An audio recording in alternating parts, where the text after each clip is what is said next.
JBNN keep you informed. I'm Michelle Jones. Before we get into the news, please remember to like, subscribe, leave a comment, and share the news with someone today.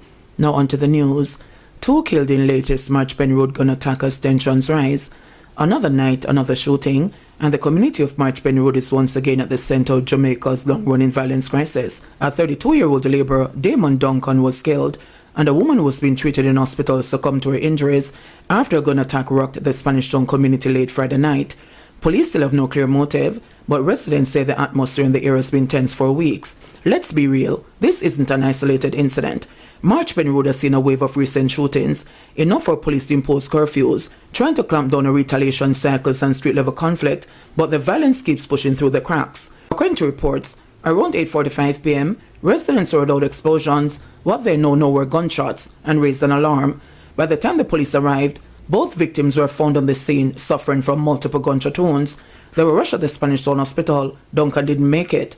33-year-old customer service representative Jenny Phillips, who was reportedly shot in the abdomen, passed away this afternoon. Currently, the Spanish Town Criminal Investigation Branch is leading the case, but investigators haven't identified a suspect or motive yet. And while police presence has increased, residents say the fear in the community is heavy. People are watching their streets, unsure of what comes next. The story here isn't just another crime headline, it's about a cycle. Unstable communities, limited opportunity, a flood of illegal guns on the island, and the feeling that the violence isn't just random, it's structural. 2 killed in police shooting in Clarendon, M16 and AK-47 seized. A police operation in Yorktown turned deadly early this morning, leaving 2 men fatally shot and raising fresh questions about policing tactics and the non-stop flow of high-powered weapons into Jamaica's communities. According to the police, the incident unfolded around 12:35 a.m. when officers said they were challenged by armed men during an operation in the area. Gunfire broke out, and when the shooting stopped, 2 men lay wounded, reported with an M16 rifle and an AK-47 beside them. Both men were rushed to the Mapen Hospital, where they were pronounced dead. Here's the thing. Police accounts in situations like this follow a pattern, a late-night operation, an alleged confrontation, and weapons recovered. But residents really get the full picture, and dead suspects can't tell their side of the story. Jamaica has a long history of security forces claiming they were attacked first, while families insist their relatives were executed. To their credit, the case isn't being left solely to internal police review. The Independent Commission of Investigations, INDECOM, the civilian watchdog that monitors police shootings, has been called in, which is standard procedure but also a crucial step for transparency. High-powered rifles like the M16 and AK-47 didn't magically appear in rural Clarendon. They were flown into the country through organized networks, feeding a cycle of police raids, shootouts, and deadly reprisal. Communities caught in the middle say they are exhausted, fearing both the gunmen and the state. British teen visiting family shot dead in Trenchtown, police hunting suspect. A trip meant to reconnect with family turned fatal for a 17-year-old British national who was shot and killed early Friday morning in Trenchtown. Police are searching for a man known only by the nickname Squeeze. The victim has been identified as Mario Scott, otherwise called Rams, who lived in the UK and was visiting relatives in Jamaica. Investigators say Scott was hanging out with a small group near Billionaires on 3rd Street sometime after 2 a.m. when he walked toward the back of the building with the suspected shooter. Moments later, the neighborhood heard multiple gunshots. Witnesses say they saw the shooter running off and jumping into a weighted car that sped away from the scene. Scott was found with several gunshot wounds and rushed to the hospital, where he was pronounced dead. At this point, the police have not identified a motive. Here's where the situation gets complicated. People in the community are talking, and some believe this wasn't just a random confrontation. Unverified reports suggest that the teenager may have been sent to Jamaica to cool out after being involved in conflicts in England, and that the hit may have come from England. There is no official confirmation of this story from Jamaica or UK authorities. It's speculation circulating in Trenchtown. This kind of rumor highlights a harsh reality. Communities like Trenchtown don't exist in isolation. Conflicts can cross borders, and a neighborhood known globally for reggae music is now part of a globalized underground economy where WhatsApp messages travel faster than police investigations. Instead of answers, the community is left with a nightmare scenario. A teenager, far from home, ended up the target of targeted violence, and his killer is still out there. The Kingston Western Police have launched a manhunt, but until there is more clarity, the story is basically split between what investigators know and what residents believe happened. And for the people who live here, that uncertainty is familiar. They have seen cases like this before, where the truth doesn't come in press releases, but in fragments of conversations on corners and verandas. Lime Tree Grove community shocked as man dies in house fire. A quiet St. Catherine community is trying to process a horrific scene this morning after a man was found dead inside his burnt-out home in Lime Tree Grove. Residents say they noticed smoke rising from the house around 10:45 p.m. and immediately called the fire brigade. Firefighters and police rushed to the scene, battling the flames and trying to get inside, but by the time they made it through, it was too late. During cooling down operations, responders discovered the charred remains of a man inside one of the rooms. Family members who gathered outside the home were the first to identify him as 36-year-old Errol Clark, otherwise called Bunny, someone they describe as quiet, well-liked, and just living his life when tragedy struck. Right now, we don't know the cause of the fire, and officials aren't speculating. The incident is under investigation. On paper, this is one line in a police log, but for the community, it's a gut punch. Errol Clark had a name, a nickname, friends, a story. And now a family is standing outside a burnt home trying to understand what happened. That's the real headline here. Mocha bus in St. Elizabeth. 2 Canadians detained. Cocaine seized in early morning raid. A pre-dawn anti-narcotics operation in Santa Cruz ended with 5 people in custody, including 2 Canadians, and a stash of cocaine seized as Jamaican authorities continue their push against the island's growing role in the international drug trade. The raid went down around 4 a.m. at a home in the Beatles Drive housing scheme in what officials are calling a major operation. Leading the charge was the Major Organized Crime and Anti-Corruption Agency MOCA, Jamaica's elite unit for high-level criminal networks, supported by the JCF's K9 Division, Area 3 Firearms and Narcotics Division, and local St. Elizabeth Police. According to Superintendent Coolidge Minter, the commanding officer for the parish, police swooped down on the premises with dogs trained to detect narcotics, securing both the suspects and the drugs without any reported gunfire. So far, we have recovered a quantity of cocaine, which the specific amount will be shared later. 5 persons at this dwelling are now being processed and will be taken into custody for further processing and for the necessary investigations to be done. The Beatles Drive community and environs is one of those upscale areas in the Santa Cruz space. A very quiet community and one which is not known for particularly major crimes. And so at this location, as you quite see, a number of persons are, just wondering what's going on here. We in the St. Elizabeth Police, along with our partners, will continue these kind of operations and enforcement to ensure that any form of criminal activity, irrespective of the community in which they are taking place, will be no part of this division. Minister Grange provides update on Ministry of Culture, Gender, Entertainment and Sports role in National Hurricane Melissa relief effort. Stripe and Digicel for the major role they played, and to all our other partners. The media played an important role. The medical services were there, the technical field, the logistics, the food and beverage services, and corporate, who stayed the course with us during that telethon. And it really warmed my heart. I see all my colleagues turning up, most of my colleagues turning up, and manning the phones and taking calls. It really was a wonderful experience. Now, in addition to participating in the telethon, we have received a number of correspondence, and I want to read this correspondence, which is from Prince Ermias Sahel Selassie Al Selassie, and this is the grandson of His Imperial Majesty Emperor Al Selassie, and it's addressed to the Prime Minister, and he writes, "I write to express to you my deepest condolences for the tragedy brought to Jamaica by Hurricane Melissa. The loss of life and the damage to Jamaica's infrastructure brings sadness and raises challenges. I know that while you mourn what has been lost, you will lead Jamaica into a better future through the process of rebuilding. In light of the long-standing bonds of friendship between Jamaica and Ethiopia, I want to do everything in my power to help you in that process. To that end, I have authorized the Royal Ethiopian Trust of which I am the patron, to make a $5,000 US donation to your Office of Disaster Preparedness, which was sent by wire transfer a week ago. I've also made a series of statements in public and on social media asking my supporters to do everything in their power to help the people of Jamaica with donations of any kind. I'm ready to work with you and members of your government to help in any other way I can.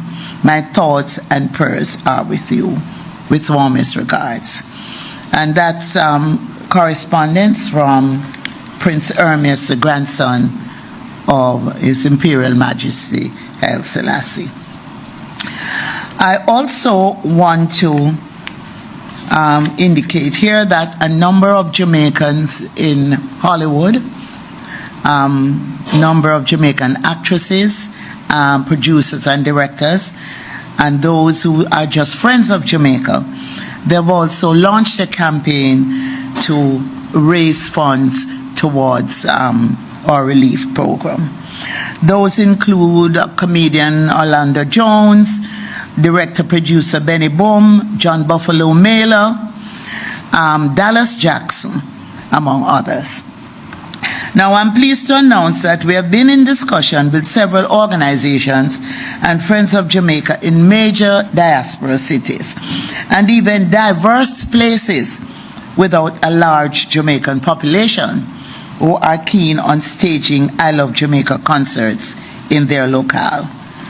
Some of the promoters of these concerts have chosen to give them unique names rather than the generic I Love Jamaica, to make their events stand out. And while they're doing that, they're still keeping a link with the I Love Jamaica series of activities. So the concert that we had announced earlier that was held in London at the iconic Coco Camden Concert Hall on Thursday, November 13, despite having only 2 weeks to pull it together, had a full house. A full house came out, and we were able to get 3.5 million Jamaican dollars from that initiative. Now, on December 6th, there will be a One Love Jamaica Rebuild Gospel Concert at the Faith Center, Sunrise, Florida. And this initiative is led by Bishop Henry Fernandez and the Consul General Oliver Mayer. On Friday, December 12th, the Jamaica Strong Charity Concert at USB Arena, Long Island, New York, will be held, and this is an initiative by Bobby Clark of Irie Jams, New York, Shaggy, and Sean Paul. And this will be a major event that will also be carried on YouTube. And on Friday, January the 2nd, there is the Stay Strong Jamaica concert, which now will be held at the Hard Rock Cafe and in Long Island, New York. And this event will feature a number of our most outstanding performers, and those names will be announced at a later date. We're also in discussion to have concerts in Nairobi, Kenya, in Dubai, Qatar, and the UAE. But I will make further announcements on those. Moving on to the church, the religious matters, I want to thank the religious community and the faith-based community who have been providing comfort as well as spiritual, emotional, and other important support to our people in this trying time.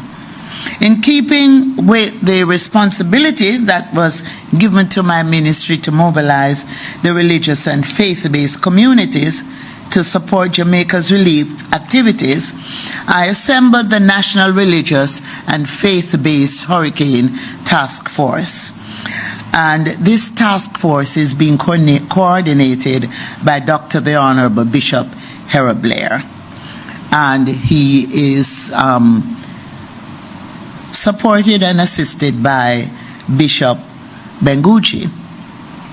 The task force was set up to streamline and coordinate requests for support and assistance from individuals and groups, primarily in the parishes that have been severely affected by Hurricane Melissa, and to align the request with the distribution systems and protocols of the Ministry of Labour and Social Security and the Office of Disaster Preparedness and Emergency Management. However, the first initiative of the task force was to establish national days of prayer. And the first weekend was Saturday, November the 15th, and Sunday, November the 16th. It was further expanded to a second weekend where the PBCJ recorded prayers by various denominations and faith-based representatives. And this went very well over the weekends of November 22nd, 23, and November 29 and November 30. And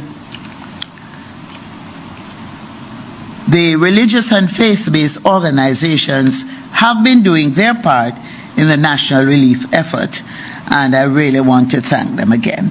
Now, approximately 7,500 religious spaces island-wide have been playing their part, but they have also been impacted by the hurricane. More than 300 church buildings have suffered damage, with several completely destroyed.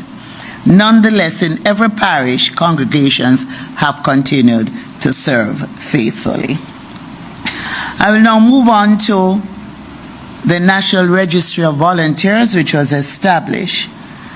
And I want to thank the many volunteers who have signed up to the National Registry and have been giving their time, skills, and putting every effort into this mission of love, care, and compassion. The portal allows, a portal which is set up on Support Jamaica website, allows volunteers to indicate their areas of interest, preferred volunteered locations, and availability. And volunteer registration was open to the public to support a wide range of recovery activities, including food distribution, shelter operations, first aid, medical assistance, transportation, driving, communication, coordination, administration, registration, counseling, psychosocial support, and meal preparation. As of November 24, 4,325 people have registered to assist across the multiple sectors depending on national needs and deployment planning. Their information has been compiled to facilitate targeted assignments as recovery operations progress. So far, volunteers have been provided upon request to the Ministry of Labour and Social Security, as well as to the Ministry of Education. I will, on another occasion, give an update on the area of culture, where we have started visiting cultural communities. You will all see that the Prime Minister led a team to a compound, and the visit there went very well. We will be visiting all the other Maroon communities, as well as communities established by the Rastafari mansions, as well as areas, as well as the revival churches.